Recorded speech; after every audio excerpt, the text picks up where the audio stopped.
My car will not start, so let's find out what's up with it. I'm pretty sure that's the fucking battery. I'm a little bit closer, little boy. First things first, a bit of ratchet action and took off the positive terminal. Then I let Dylan have a go and take off the negative terminal. The top right and hung onto the motor. Surprisingly, he didn't fuck up the car, took off the bolt, and then we took off the negative terminal, just like that. Then, as everything was running smoothly, I realised there was a rusted bolt in the way of the battery getting out. Ran into a problem. There's a fucking rusted bolt.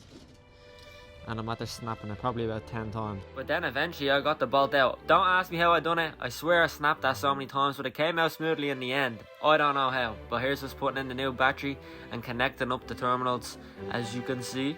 Me and the boys and the blocks and the crack. Everybody knows that I have a fat bike. Then I tightened up terminal 1 last time, and then all there was to do was check if this bad boy works. What? Fucking guard! See if it doesn't work, so hopefully it's not the alternator. Let's say 3, 2, 1. Yo! Oh! Hit this right off, I feel like